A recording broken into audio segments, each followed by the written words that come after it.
हमारा टॉपिक चल रहा है उग्रवादियों के प्रमुख नेता, जिसके अंतर्गत हम लास्ट लेक्चर में लोकमान्य तिलक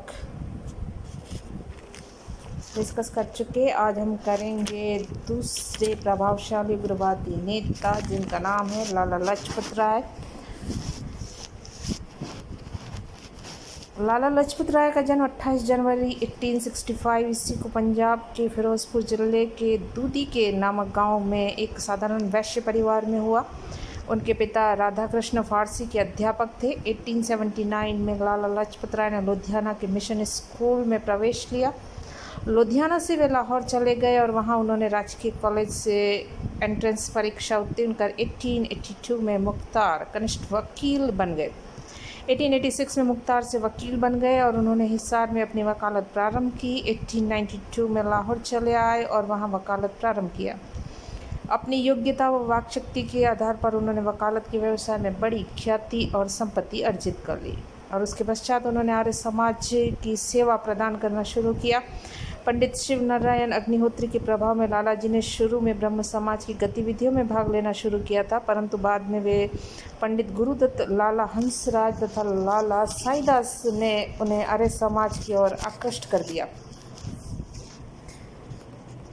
आर्य समाज की सदस्यता लेकर लाला लाजपत राय के विचारों में आमूलचूल परिवर्तन हो गया और उन्होंने राष्ट्रवाद की भावना के संचार हुआ और लाला जी ने अपना तन मन धन आर्य समाज के आंदोलन को फैलाने में लगा दिया। उन्होंने डीएवी कॉलेज लाहौर की उन्नति में बहुत महत्वपूर्ण योगदान दिया तथा फिरोजपुर पंजाब के अनाथालय की बड़ी सहायता की। स्वामी दयानंद सरस्वती और उनके आर्य समाज के प्रभाव में उनमें उग्र राष्ट्रीयता की भावना जागृत हुई और बाल गंगाधर तिलक के कार्यक्रमों को अपनाकर उग्र राष्ट्रीयता का विचारों को फैलाने का प्रचार प्रसार करने का कार्य उन्होंने शुरू किया और पंजाब में वही स्थान प्राप्त किया जो तिलक ने महाराष्ट्र में प्राप्त किया था।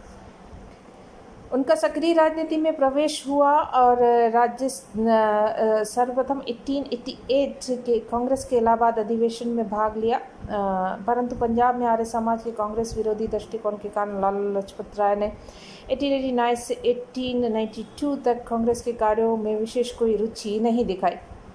परंतु कांग्रेस के लाहौर अधिवेशन 1900 में लाला लाजपत राय पुनः कांग्रेस से आकृष्ट हो गए और अधिवेशन में वे तिलक के अत्यधिक निकट आए। उनकी घनिष्ठता आगे चलकर कांग्रेस की लाल बाल पाल की मूर्ति में प्रकट हुई और लाला लाजपत राय भी उदारवादियों के संवैधानिक आंदोलन के आलोचक बन गए। वे व्यापक राजनीतिक आंदोलन चलाने के पक्ष में थे और पंजाब में जनमत जागृत करने के लिए उन्होंने अंग्रेजी में पंजाबी नामक अर्ध साप्ताहिक पत्र का 1904 में प्रकाशन किया। कांग्रेस संस्था ने गोखले के साथ 1905 में लाला जी को अपना प्रतिनिधि बनाकर इंग्लैंड भेजने का साहसिक निर्णय लिया और इंग्लैंड में रहकर उन्होंने गोखले को उनके कार्य में अत्यधिक सहयोग दिया। इंग्लैंड में उन्होंने अपने भाषणों में भारत की गिरती हुई आर्थिक स्थिति के लिए अंग्रेजी शासन की तीव्र निंदा की। वे वहां के प्रमुख नेताओं से भी मिले और उन्हें भारतीय समस्याओं से अवगत कराया। इंग्लैंड में ख्याति प्राप्त उग्र समाजवादी नेता हेनरी मेयर्स हाइडमैन से भी मिले और यहीं से लाला लाजपत राय के समाजवादी विचारों का प्रारंभ हुआ। इंग्लैंड से वापस आकर उन्होंने अपने देशवासियों को बताया कि वहां के लोगों को रुचि भारतीय मामलों में बहुत अधिक नहीं है और भारतीयों को विदेशी सहायता के बजाय आत्मनिर्भर बनना चाहिए। बंग आंदोलन और लाला लाजपत राय 1905 में लॉर्ड कर्जन ने बंगाल का विभाजन कर भारतीयों में गहरा असंतोष फैला दिया। सरकार के दमन चक्र ने कांग्रेस के उग्रवादी नेतृत्व को दिशा दी और लाला लाजपत राय ने इस आंदोलन के दौरान जनता को जागृत करने और ब्रिटिश शासन की मनमानी और दमनात्मक नीति की निंदा की। लाहौर की एक विशाल सभा में उन्होंने कहा कि हमारी राजभक्ति कानून पर अवलंबित है। यद्यपि हमसे कानून तथा व्यवस्था पालन करने की आशा की जाती है, एक विशेष सीमा के परे उसकी मांग करना बेहुदा है। यदि अत्याचार की नीति के कोई अशुभ परिणाम हुए तो उसका उत्तरदायित्व हमारा नहीं होगा।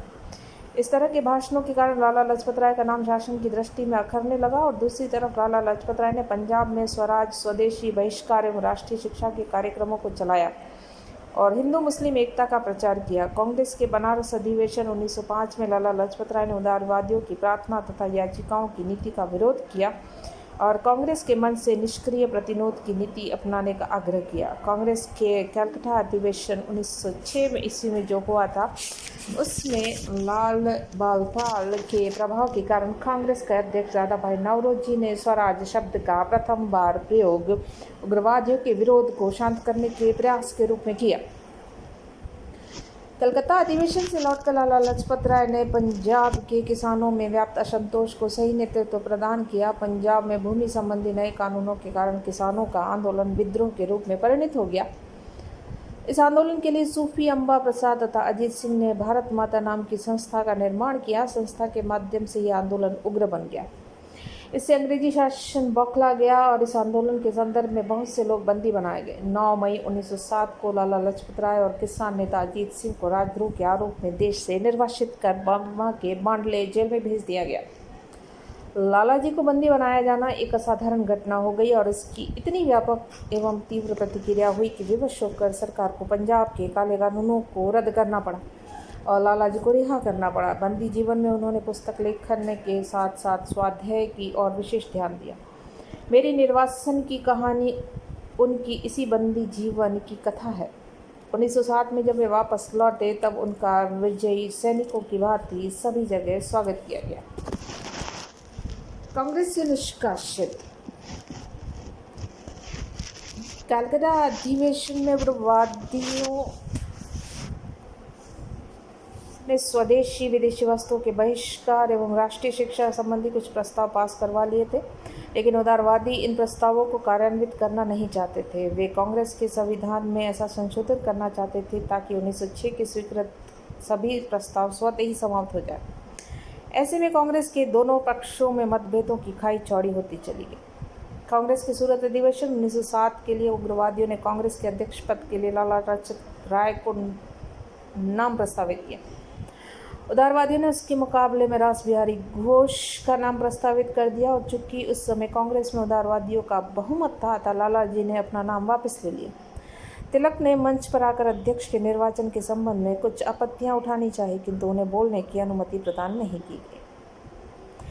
इसी समय किसी ने सुरेंद्रनाथ बैनर्जी पर जूता फेंक दिया। चारों तरफ व्यवस्था फैल गई और मारपीट हो गई। अब कांग्रेस 2 दलों में स्पष्ट रूप से विभक्त हो चुकी थी।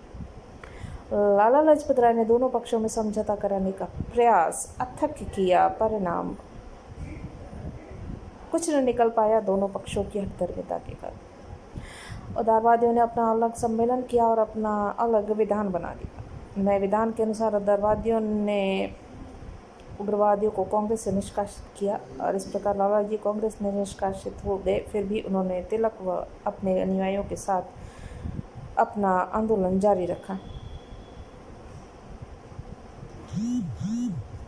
लाला लाजपत राय विदेश प्रवास के दौरान उनकी विदेशों में कई गतिविधियां रही भारत को लेकर, जिसमें सूरत की फूट के बाद ब्रिटिश शासन का दमन चक्र उग्रवादियों पर चलना प्रारंभ हुआ तो अरविंद घोष, तिलक, उपेंद्र पाल बंदी बना दिए गए। लाला लाजपत राय देश का वातावरण देखते हुए विदेश चले गए और 1 वर्ष बाद वापस लौटे। 1913 ईस्वी तक उन्होंने अपनी राजनीतिक गतिविधियों को शिथिल ही रखा। इसके बाद वे कांग्रेस के प्रतिनिधिमंडल के सदस्य के रूप में इंग्लैंड भेजे गए। इसी बीच प्रथम विश्व युद्ध छिड़ गया। सरकार ने उन्हें भारत लौटने की अनुमति नहीं दी, अतः वे अमेरिका चले गए, जहां उन्होंने अपने कुछ प्रसिद्ध ग्रंथों की रचना की। वे कुछ समय के लिए जापान भी रहे। अमेरिका में उन्होंने इंडियन होम रूल लीग की स्थापना की और यंग इंडिया नामक पत्रिका निकाली। इसका संपादन भी किया। ये प्रथम संगठित प्रयत्न था और भारत के बारे में विदेशी प्रचार के सिलसिले में महत्वपूर्ण स्थान रखते थे। भारतीय राजनीति में लाला लाजपत राय का पुनः सक्रिय होना। 5 वर्ष की दीर्घ अवधि के बाद जब लाला लाजपत राय भारत लौटे तो फर्स्ट वर्ल्ड वॉर के बादल चल रहे थे। 1916 में कांग्रेस के दोनों दल पुनः मिल चुके थे। 1920 में भारत लौटने पर लाला जी को देश में स्वागत किया गया। 1920 में कांग्रेस के कलकत्ता के विशेष अधिवेशन की अध्यक्षता उन्हें स्वीकार करनी पड़ी। यह कांग्रेस का ऐतिहासिक अधिवेशन था जिसमें महात्मा गांधी का असहयोग का प्रस्ताव पारित किया जाना था। लाला जी ने गांधी जी के प्रस्ताव का पूर्ण रूप से समर्थन किया और 1921 में लाला लाजपत राय असहयोग आंदोलन में सम्मिलित हुए और उन्हें 18 महीने का कारावास दिया गया। उनके विरुद्ध अभियोग सिद्ध नहीं हुआ, अतः वे मुक्त कर दिए गए, किंतु जेल से निकलते ही उन्हें अन्य आरोपों में गिरफ्तार कर के 2 वर्ष कारावास दे दिया गया। गांधी जी द्वारा चोरा चोरी कांड के कारण असहयोग आंदोलन सहसा समाप्त करने का लाला लाजपत राय ने तीव्र विरोध किया। अतः जेल से छूटने के बाद वे पंडित मोतीलाल नेहरू एवं देशबंधु चित्तरंजन दास के स्वराज दल का समर्थन करने लगे। जनता का सही मार्गदर्शन करने की दृष्टि से उन्होंने लाहौर से अंग्रेजी साप्ताहिक द पीपल का संपादन एवं प्रकाशन 5 जुलाई 1925 को आरंभ किया। 1925 ईस्वी में लाला लाजपत राय ने स्वराज दल के समर्थन पर चुनाव लड़ा और वे केंद्रीय धारा सभा के सदस्य निर्वाचित हुआ। उसी वर्ष उन्होंने पंडित मदन मोहन मालवीय के साथ हिंदू महासभा का गठन किया, जिसका पहला अधिवेशन बनारस में संपन्न हुआ। लाला लाजपत राय हिंदू मुसलमान एकता तथा धर्म निरपेक्षता के कट्टर समर्थक थे, परंतु वे हिंदुओं को संगठित करने के कार्य में पीछे रहना नहीं चाहते थे। लेकिन जब उन्होंने देखा कि स्वराज दल मुसलमानों की अनुचित मांगों को मानने और हिंदुओं के हितों की उपेक्षा करने को तैयार है, तो उन्होंने पंडित मालवीय के साथ मिलकर एक स्वतंत्र दल गठित किया और आगामी निर्वाचन में स्वराज दल को करारी मात दे दी। All India Trade Union Congress 1920 के पूर्व के वर्षों में भारतीय ट्रेड यूनियनवाद का जन्म हो चुका था। भारतवर्ष में 107 यूनियन काम कर रहे थे और उस दरमियान समूचे देश में 107 देश यूनियन काम कर रही थी। 1920 में अखिल भारतीय ट्रेड यूनियन कांग्रेस की स्थापना हुई। इसका आरंभिक अधिवेशन 1920 में लाला लाजपत राय की अध्यक्षता में बम्बई में हुआ। लाला लाजपत राय इन दिनों समाजवादी विचारों की तरफ उनका झुकाव देखने को मिलता है। उन्होंने श्रमिकों की स्थिति सुधारने का समर्थन किया और भारत के श्रमिक आंदोलन को आगे बढ़ाया। 1926 में वह मजदूरों के प्रतिनिधि बनकर अंतर्राष्ट्रीय मजदूर सम्मेलन में भाग लेने के लिए जेनेवा गए और सम्मेलन में लाला जी ने पूर्व में मजदूरों की स्थिति पर भाषण दिया। भारत में विद्यमान बेगार प्रथा की और सम्मेलन का ध्यान आकर्षित किया।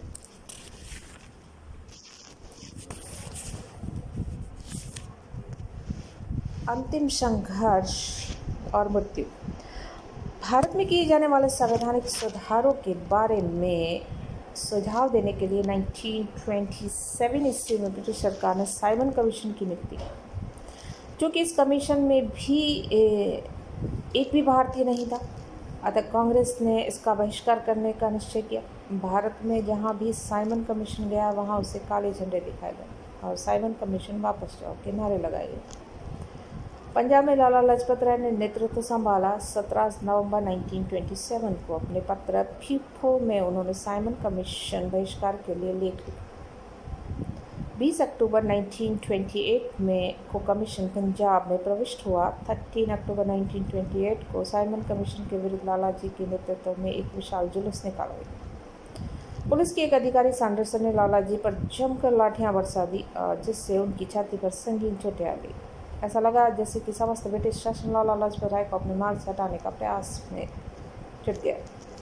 उसी दिन शाम को लाहौर में एक विराट सभा में लाला जी के दहाड़ते हुए कहा, हमारे शरीर पर पड़ी हुई एक एक चोट ब्रिटिश साम्राज्य के कफन में एक एक कील सिद्ध होगी। इन्हीं संघातिक चोटों के कारण 17 नवंबर 1928 को लाला लाजपत राय का निधन किया। उनकी मृत्यु के ठीक 1 महीना पूरा होते ही चंद्रशेखर आज़ाद के नेतृत्व में भगत सिंह ने सैंडरसन की पुलिस कार्यालय के सामने हत्या कर लाला जी के अपमान का बदला लिया था।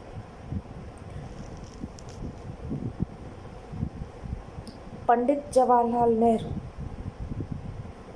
के शब्दों में भगत सिंह केवल अपने आतंकवादी कार्य से प्रसिद्ध नहीं हुए, अपितु इससे हुए कि उन्होंने लाला लाजपत राय के सम्मान तथा उनके माध्यम से राष्ट्र का बदला लिया।